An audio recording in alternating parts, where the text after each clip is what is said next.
on fabrique un MIB et ensuite certaines de leurs caractéristiques. Pour cela, nous avons besoin d'aimants, de billes, de filaments de fer, des vis, de la pâte Fimo et de la pâte à modeler. Sont là pour mimer les lésions faibles de ce qu'on appelle les monomères fonctionnels.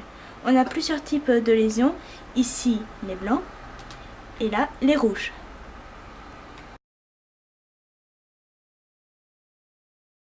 La pâte à modeler mime le polymère qui va prendre le moule de la molécule cible. Avec les billes. Les monomères fonctionnels vont se mettre autour de la bille de fer, mais pas sur la bille de verre. Je vous montre. Ici. Voilà, elle ne se colle pas. Alors qu'avec la bille de fer, ici, hop, elles vont se mettre sur la bille de fer. Un MIB contre cette bille de fer, on utilise les monomères fonctionnels qui se met autour par des liaisons faibles.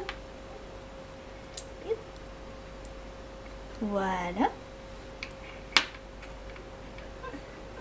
Et ensuite, on prend le polymère qui prend le moule de l'ensemble.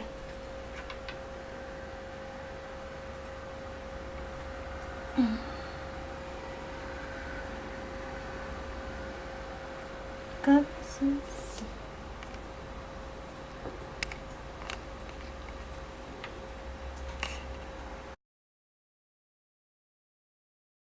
Nous avons donc utilisé de la pâte Fimo.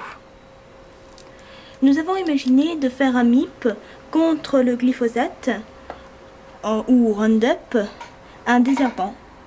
Donc voici la structure du glyphosate.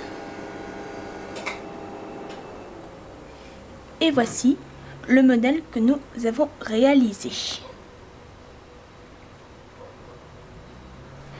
Les vis qui sont ici servent pour les liaisons faibles, comme ceci.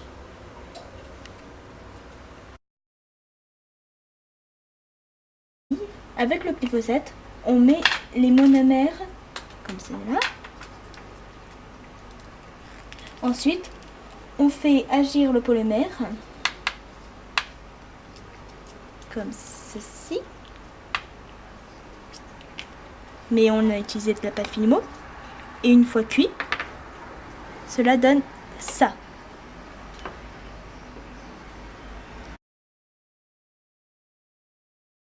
Contre le glyphosate. Et là, on voit bien, pas comme ceci, que le glyphosate se met parfaitement sur le MIP.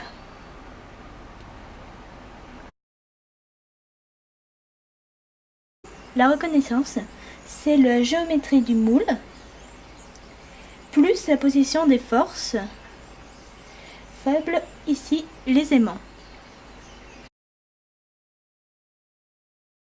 Une molécule fictive qui a la même géométrie que le glyphosate, mais pas la même position des forces faibles, ici les vis. On voit que cette molécule rentre dans le MIP, mais celui-ci ne tient pas. Au contraire du glyphosate, qui lui rentre parfaitement, qui lui ne tombe pas.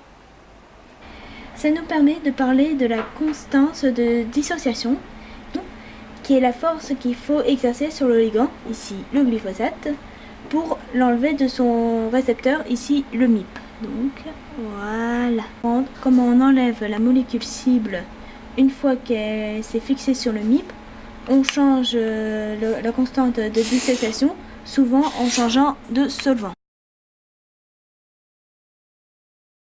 On a imaginé de prendre des filaments de fer. Le nouveau solvant modifie les liaisons faibles, ce qui détache la molécule cible.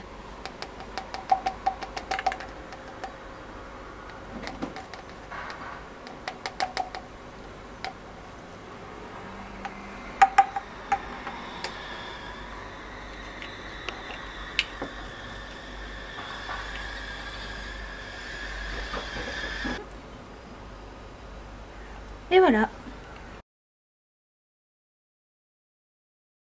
Contrairement aux récepteurs qui n'ont qu'une seule cavité, lorsqu'on fabrique un MIP, comme ici avec les vis comme molécule cible, on fabrique en fait une multitude de cavités qui peuvent être différentes.